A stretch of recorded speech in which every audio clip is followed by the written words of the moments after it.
Hey, what is this? Is it something new? And is it happening right now?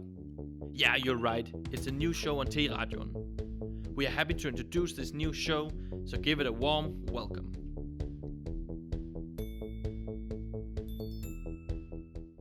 Nice.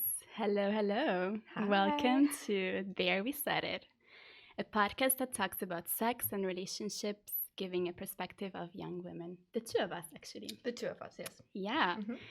So, what we would like to do today and in our podcast and radio show in general is to really bring this idea of sex and how we experienced it in our past 20s and mid 20s, but especially like to have a sense of female empowerment and inspire you guys and bring our own perspective on these topics, which is going to be interesting, I think, and juicy as well. Very juicy, yes. Very juicy. Very personal. Yeah. And on that note, we must disclaim that we're no professional educated doctors or sexologists. So what we advise or what we share is our personal opinion from our personal stories.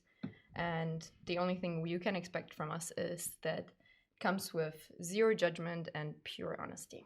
Exactly. And we really just want to break these taboos of like talking about sex very openly and bringing some examples and some fun experiences that we collect on the way. So get on board and we'll manage to do that hopefully for you guys.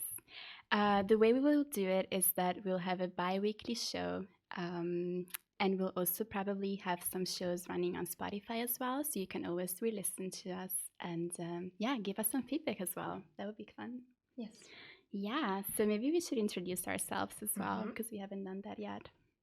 Should I start? Yeah, you should start. Okay. Okay, so I'm Alisa.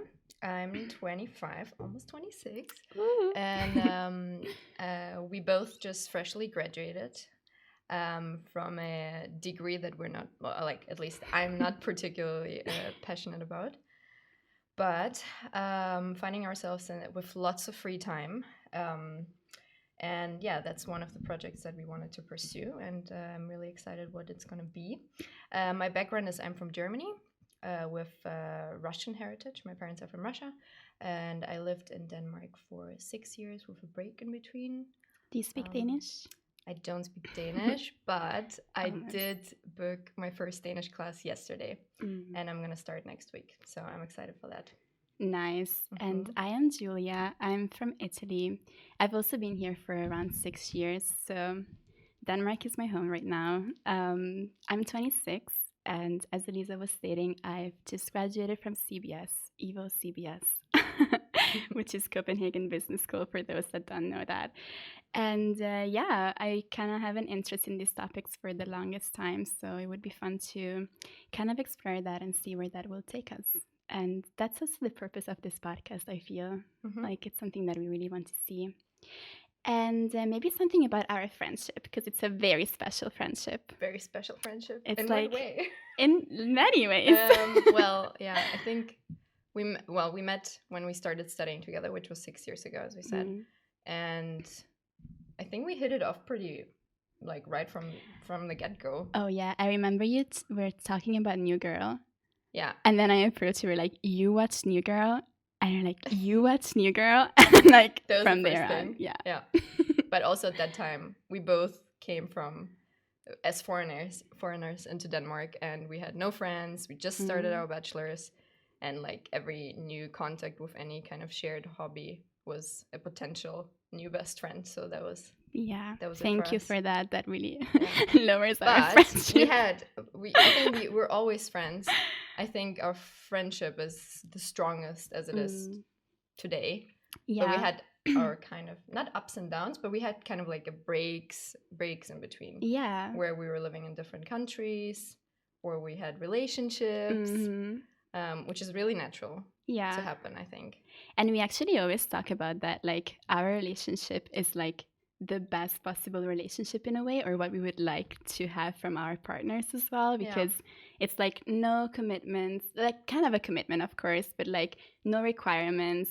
You do you, I do me, and if we meet in the middle, that's totally fine. So as you said, we have these ups and downs. We like go different ways, but then we always find each other at the end, Also, which is cool. Huge support.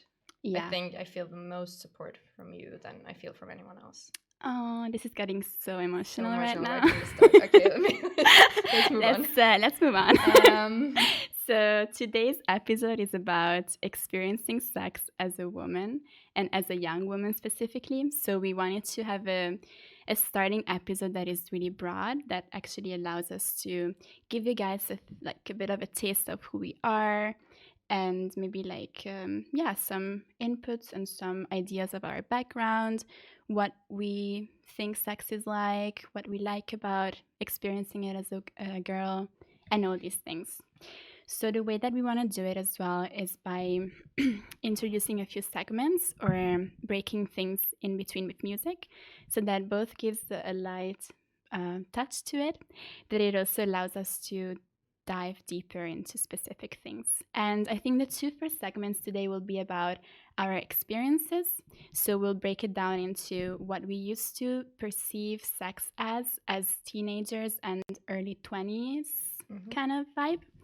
And then we'll talk more about how we perceive it now and what we think about it now and what is our experience in that sense. And then we also will we'll have a segment about gurus or influencers. So we always try to bring an external perspective into this and maybe bring something that inspires us throughout the week, a quote, a book, or something that is cool in that influencer. way. Exactly. And then maybe just discuss it briefly and talk about it. And lastly, we also want to have an advice column. So we had a few friends sending us a few questions to start with, but hopefully one day when we'll have a huge following, which we really think will happen soon, we'll just get questions from you guys as well. And we'll try to answer that without any knowledge or professional knowledge on it. So yeah, I think that was it for the intro. We should probably break it with some music. Yes, good idea. Let's do it. What are we listening to? Some French music today. Only French music today. Right, let's do it. Sorry, we are still trying to figure it out. Right. So we were talking for 5 minutes about our earlier experiences with sex and how that felt for us. And we were just talking a lot about body confidence and how that actually affected the way in which we had sex. Or more when body we were consciousness. More than confidence. Lack of confidence as well. Yeah. And I was saying that for me, it was a lot about my upper body lack of confidence and feeling like I had to be in specific positions so that I would look a specific way. So in that sense, just like looking at yourself from the outside and not really being able to be present and enjoying the experience in itself. Yeah. Not being able to be in your body and be there for the joy and be there for the enjoyment of the actual act, but actually seeing it as a performance in a way, and as a performance, and also as a performance of your body in front of your vis-a-vis or the person who you're with in that moment. Yeah, I think I had the same experience. Just that when I had my first time and when I had my first sexual connections or interactions with my first boyfriend, who was also my first time, it was all about, I was just in my head the whole time. Actually, I was just thinking, okay, is my tummy sucked in? How do I look from the side? How do I look from the back? And actually, I remember that when we had sex, I lost my virginity when I was 18. And I think that's a normal age, I guess. But then every time we had sex, and maybe the first moment he left the room, I ran to the mirror in his room and checked my face, checked my body. I was like, okay. Oh, wow. And then I ran into back into the bed, and then he came back from the bathroom or back from the kitchen or whatever. And I was like, okay, I look fine. Or okay, now I need to look for this and this. Yeah. Do you feel that's something that he was putting on you as well, or was that only coming from yourself? Definitely coming from myself. I mean, he didn't do anything in particular, although there were moments then later in the relationship where he maybe made a comment about my body, which was very minor, which however really stuck with me deeply and haunted me for years and years. Actually, it was like a very small comment. Yeah. But from the get-go, it was just me thinking that this is the main thing. I have to be pretty in this situation. Yeah, I had a very similar experience with my first boyfriend. Disclaimer, it was a bit of a toxic relationship, but I felt like he put a lot of expectations on me and the way that I looked, and also like a lot of like I always felt that sex was about pleasing him. And although I'm a big pleaser still, I feel like I was more doing it as a duty and as a way to also like keep him in the relationship sometimes, like do whatever he wanted or doing specific things that I knew would like keep him in somehow. I think it's also because at this point, when we start our sexual journeys, we really don't know anything about ourselves, and we also don't really know what is good and what is bad. And I think it's not like, I mean, I was very much in my head and I was really like conscious about my body, but at the same time, I remember I did orgasm quite a lot as well with him. If I compare it to some sex that I have nowadays where I don't. But I think it's because I was just horny all the time. It was like the first sensation of, you know, all these touching and all these like, you know. That's cool. But it was very, I want to describe it as rabbit sex. Yeah. You know? It was just like in and out. But it was good. It worked. So it wasn't like bad. It wasn't exactly. It wasn't a bad experience. It wasn't not joyful. But at the same time, I was very aware of my body. Yeah. Image. That's interesting because like it was the opposite for me. I don't think I ever had an orgasm with him. I remember you told me that. You were so shocked when I told you the first time. You told me that when we started being friends in The Bachelors, and you were like, I think I never had an orgasm. I was like, no, I did on my own, but like never with him. With him. Yeah. And I was like, but you've been with him for like so long. Yeah. And I think like he also put some shame on me for that. Like he was accepting that it was like my responsibility to get to that point. Like of course he would help, but like I felt like very ashamed of that as well, and like there was no support in me. So like, and it goes back to this like lack of sexual education and learning sex through porn and expecting that you have to you have to like have specific experiences out of sex, and it's just so it's crazy how we never get taught about it in this way. I think the idea of sex at that age was very simplified and just came down to, this is what we have to do, this is where we have to show up in the bedroom, this is what we kind of have to do, like this position and this position maybe, and then the end is coming, and then cool, now we had sex. And now it's so much more, and so like there's so many more layers to sex. And how was it with your friends, for example? Did you like talk to them about it? No, it was not a topic at all, I think. No. Like it was not openly talked about at all.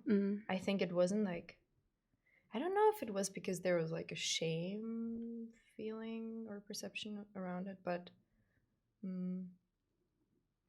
it was just not a topic. I don't know. Yeah, which makes it even worse, right? Because you don't really even have the chance to share it with someone else. To kind of like understand, is it just me or is it like something you also experience? Because I feel now when I talk to my friends about these kind of things and we are able to debunk all these taboos and things that we are expected to experience while having sex, it just feels so much lighter in that way. Yeah, when you can relate to someone else, then you don't feel that alone. Exactly. Right? How did you feel like you were experimental? Because I know your first relationship was quite long-ish. Yeah, I think it was experimental in some way, but it was like very selfish, like very one-sided, I feel. It was mostly like pleasing the things that my boyfriend was into, and he had a lot of kinks and fetishes that I feel like I was not really aligning to. Which is actually quite heavy to have that kind of partner right from the start? As a first sexual experience, it was quite confusing, I feel. It took me a while to get out of that after I broke up with him and understand, like, is that normal, or is that actually the fetishes that he had, or like the things I should have put on, and it was not like relaxed, and But do you feel like with my boyfriend we had no kinks, not like, it was very normal sex.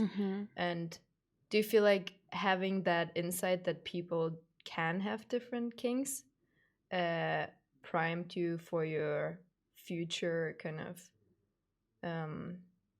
understanding that sex and sexual pleasure can be very different for any different individuals? Or I think in the long term it had that effect, but like to start with, I think it really put like this rejection to fetishes and kinks to me, because I was like, I really created this idea that I hated it towards the end. Like, I was like, why do I have to do these things? Oh my God. I really don't want, like, of course, like, it wasn't that bad in a sense, but like, I really created this like repulsion to it. Yeah. So I think it also took me some time to get out of that bad idea about fetishes and kinks. Yeah. And actually be able to accept them for something fine and natural somehow. So I think it's also like, it really affected my idea on BDSM and these topics to start with, because I was always like repulsed by it and be like, that's weird, you know? So yeah, it totally had an effect. But how was it for you, like not experiencing that and then getting introduced to that somehow else? Well, I guess to more kinkier sex. Not that my sex was ever super kinky, I think, relatively to others. Yeah. But I know. But I think maybe it's better to experience that when you're a bit older and you can handle it better. Yeah. If that makes sense. When there's more consciousness to it. And and when you're also more confident in your own sexual identity. And and I think consent as well. Like, we often talk about it too. Like, actually, people that have kinks and fetishes are often quite good at understanding consent and working with that. So it was a very confusing experience for me, because there wasn't a lot of consent going on there. But Okay. Next French song? Next French song. Yeah. Let's see what it is. And we're back. We're back. All right. So now on to the next segment of our show. I always wanted to say that. So now I think we're going to touch upon how our perception of sex and the experience of sex changed, and how we have sex now, and how we see sex now, I guess. Maybe I can start. So I guess the biggest change is, if I connect it to our last segment, is that, as we said, that it was very much, this act of sex was very simplified. There was just the act and then the end, and we're moving on with our lives. Now it's like a constant topic. I think it's we talk about specifically it for us. It's a constant topic right now, and I think it sparked kind of during the Corona times for some reason. But I think there was like a study or some article saying this, that Corona was kind of like an apocalyptic atmosphere, which made people be more, I don't know, let's reproduce, sexually adventurous, or more like, let's just do it. Or, right, yeah. I don't know, just go crazy, do things that you never would do, or because the world might end any second. But anyways, that kind of sparked for us during Corona. And since then, it's just like, I think I've never thought about sex that much. But now, I guess, I think sex is just like a hobby. That's a nice way to put it. And I like to see it that way, because it's something that you can do when you feel like it, and that I do when I only feel like I only do it when I feel like it. Yeah. And Great. yeah, with whoever I want to do it with. Amazing. I don't know. Yeah. And also just being more focused on what does make me feel better. And still there is a lot of inhibitions in the sense of, yes, I'm more confident in how, not confident in how I look, but I care less in how I look in the moment. Yeah, I feel actually the same for me. Like probably the biggest shift was trying to listen to myself, and as you said, understanding, do I actually want to have sex right now or not? And that is mostly based on my past experiences and not being very good at doing that and pleasing someone else and focusing or putting a lot of attention on actually focusing on someone else. So I think it's still like a working process, but I think that was the biggest shift for me, to set up my boundaries and actually don't feel bad about not wanting to engage in something that I don't feel is completely right for me in the moment. Yeah, actually, I just remembered. I was just looking at our notes. Actually, one big thing that happened compared to when I was younger is that my first relationship was very. My boyfriend was very possessive, and he gave me the idea of we belong to each other, or I belong to him, because he had this like very how do you say when the man is above the woman in a social patriarchal sense, kind of patriarchal way of looking at relationships. And it took me a long time to let go of that idea. And also, he never wanted me to have male friends. Oh yeah. So that was like, it took me also a while to normalize that I can have male friends. Now I have a lot of male friends and I'm very comfortable with them. And also this idea of one night stands and sleeping with more than one person and having different sexual partners, that also normalized now. Yeah. And now it's like, going back to the hobby aspect of it, is like, sex with different people is so different. Yeah. And it's so exciting to explore that with so many different people, because with some people it just clicks. Yeah. With some people it's very, very like on an intellectual level you connect, and then that kind of translates into your sexual relationship. Yeah, I also like to have an open mind to that in this way. Like, even if it's not maybe as good as you expected it, or whatever, anything can happen in the moment as well. But really, just being open to whatever like a person can teach you. I think that's a super cool attitude that the both of us kind of adopt. Yeah. So yeah. And also this thing that now when I go out, or like compared to when I was going out when I was 20, 21, it was like having sex was a really big thing. It wasn't even a question that I would meet a guy one night and then we would go home together, or I would meet a guy and go on 3 dates and then I would sleep with him. That was also like way too fast, and it was kind of like a sacred thing almost. But that was very affected by the view of my first boyfriend, who gave me that kind of, I don't want to say brainwashing, but it was a little bit of brainwashing. I want to gaslighting. To be honest. Yeah. And now it's like, now we go out and every person you meet could be a potential sexual partner. Yeah. For one night or for a longer time, and that's so exciting. That it's really like exciting. It's so accessible in a way. And I think like just understanding that the both of us had a similar background in that, like my ex-boyfriend was also, I think once he said, oh, how many people did you sleep with, and like my number should have been lower than his number, obviously.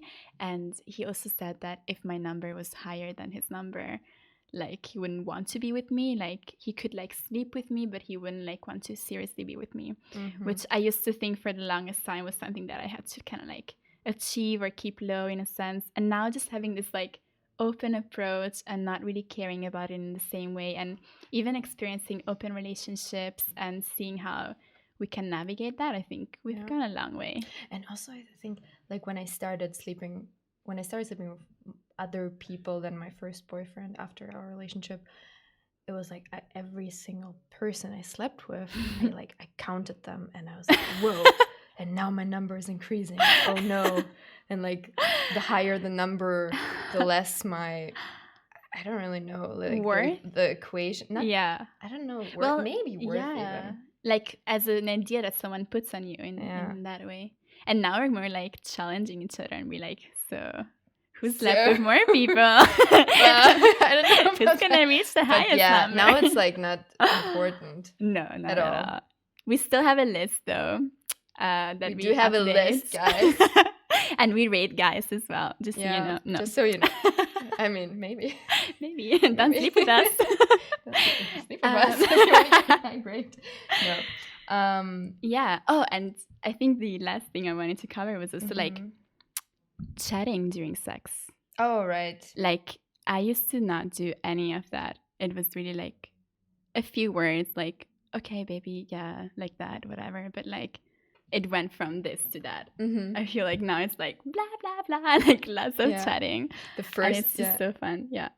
The first guy that I that started talking while we're having sex, I was, and that was in German. So I want to say that is extra weird when you do dirty talk in German. That is just not. That is just How not does hot. that sound like? It was so repulsive.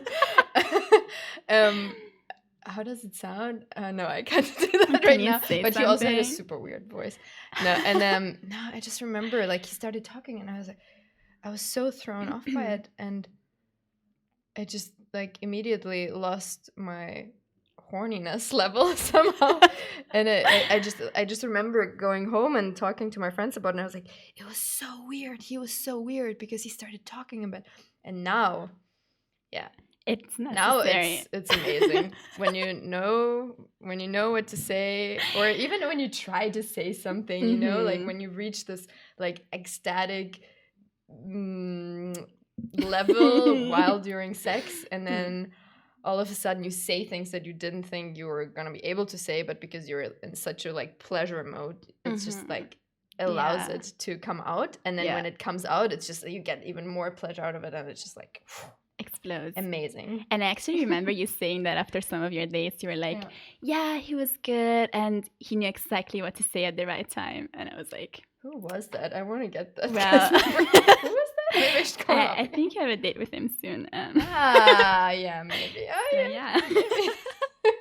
Cool. Right. Should we go for another music break? Yes. I think so too. Nice.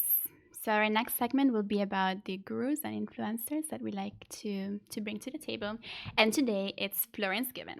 She just recently wrote this book, which is called Women Don't Owe You Pretty.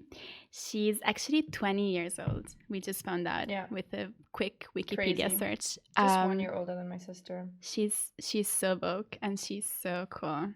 And she wrote this book about women empowerment, how to dump your stupid boyfriend, how to have sex with girls, and a lot of different things which we like to read about.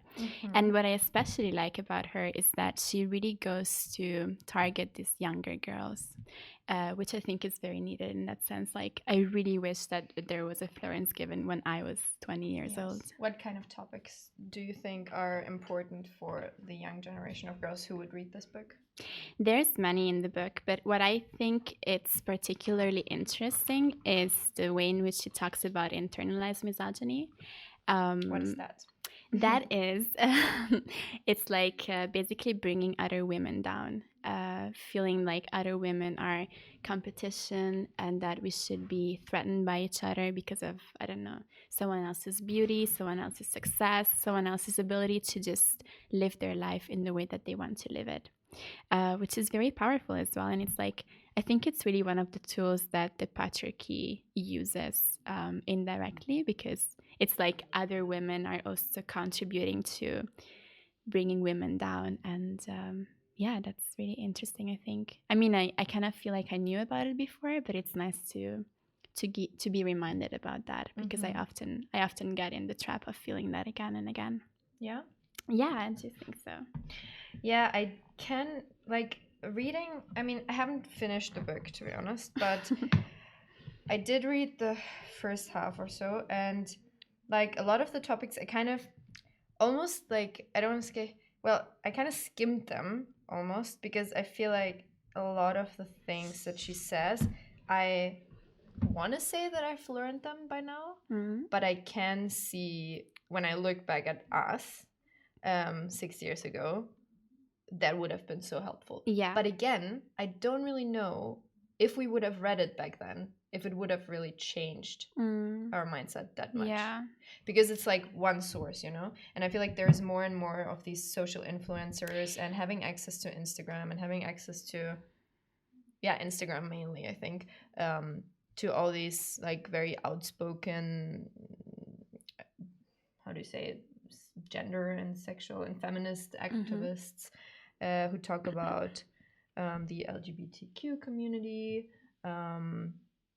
different representations of minorities, and how a lot of different ways of expressing yourself as an individual is kind of suppressed. And by having access to Instagram and seeing that it's kind of like a trend right now. Like, I'm looking to my sister, and she's very aware of, you know, she has a few friends who are queer. She has a group of friends who are all queer, it seems like. And I think it's super cool. But back then, when I remember when I was 14 and I said, I think I might be lesbian, or I think I might like girls as well. And I remember that people were really shocked in my class. Or it's not like I was running around and telling everyone, but I remember I mentioned it to a couple of friends, and they were like, what? She's just saying it like that. And I still feel like I am attracted to girls, so it wasn't just something that I said. But at that time, it was kind of like a shocking thing, and now it's almost like a trendy thing to do, right? I think she might also, like, it's not that she plays on that thing as well, but I think it also plays a lot on that. And I think what's very valuable of her is that she really does use this very light language. It is like a very light read. It's almost like a blog post. It's almost like an Instagram post. And of course, it's like a lot of it is built up around her character, but I still think that she does add quite a lot of value for the younger generation, especially. Yes. Like for us, I think I like to read it and maybe get reminded of a few things, but also like the way in which she's so unapologetic and empowered in that sense. I think it's kind of fun to see that. I think what is also cool for us to see in this book is that there is still so much value in this book for the younger generation. So in a way, we should also take that role, although we have overcome some of those problems that exist, like internalized misogyny, which I think we still haven't completely overcome. No. It's important for us to go to our little sisters and go to like the younger generations and talk to them and be like, hey, this is cool if you do it like this, or you should say it, and Yeah, so, totally. And I think that's actually very beautiful, because I would love to, like, I don't know if I want to be a mother yet, but I would love to have like a younger girl that I take care of and kind of like help grow in the best possible way. And I really wish that I had someone that did that to me to some extent. Maybe like, of course, I had a lot of female roles and stuff, but someone that actually specifically took these topics and held your hand in a way. And on that subject, actually, I can say when I found out about Florence Given through Giulia, I think you introduced me to her, and I checked her out on Instagram, and she's like very open, and she dances around in underwear, and she's like, whatever, I don't wear makeup, or like, I have a little tummy, and like, look at me, and I'm just being me, and just being very like kind of very opinionated, going against the norm of what girls should be. But at the same time doing it with a lot of humor, which is really fun, and which also is so attractive to this big audience of young 20-year-old girls and other individuals.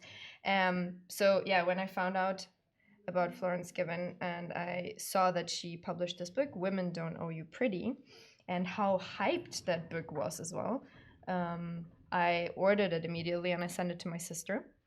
Who's 19, right? Who is 19, yes. And shout out to my sis, Sophie. Hi, Sophie. Hi, Sophie. And I made her read it.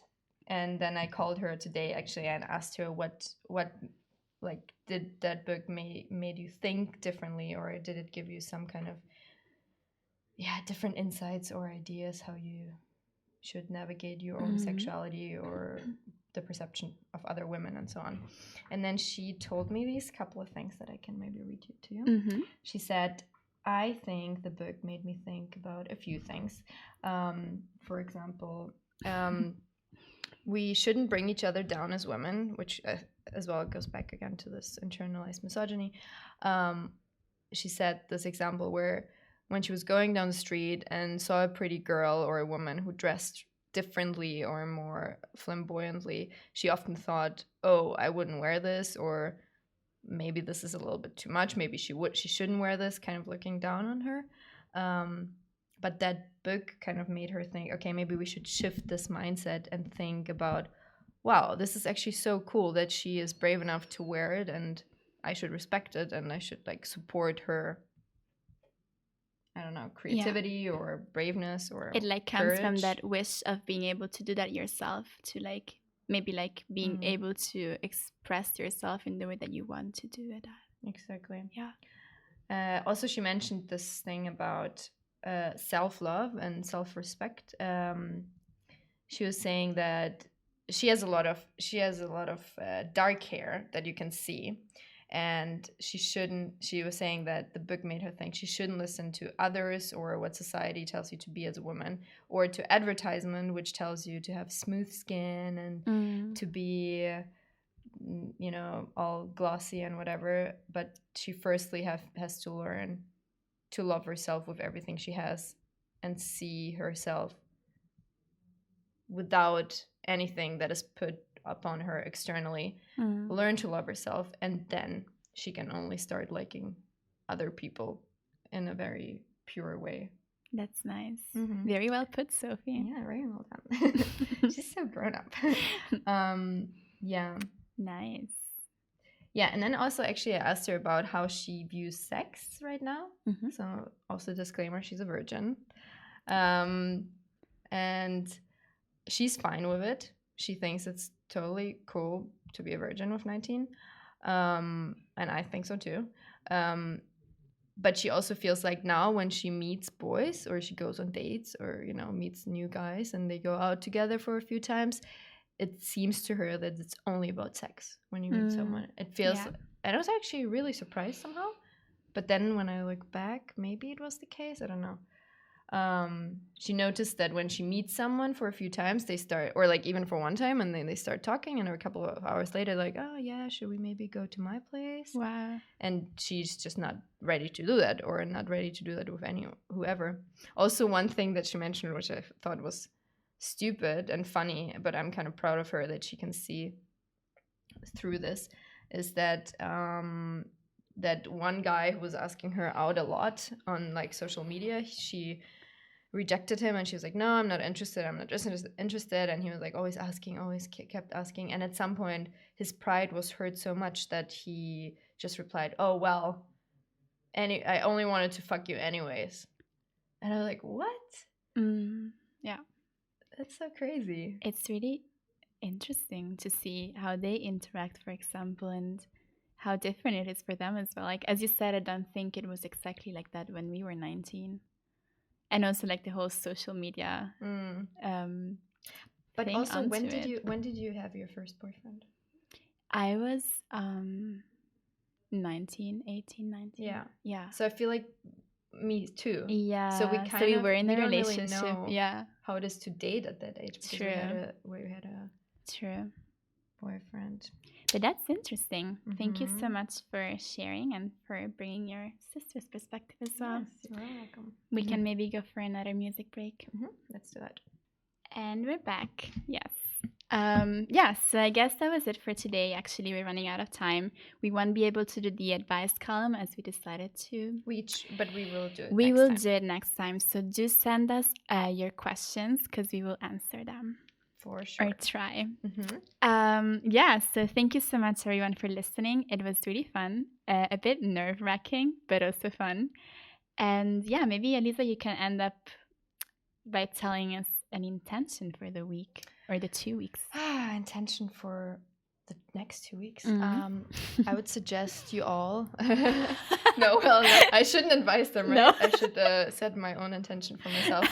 Okay, my intention for these next 2 weeks is just have more joy in my everyday life, have more safe sex, and come back with more experiences to share with you nice. guys.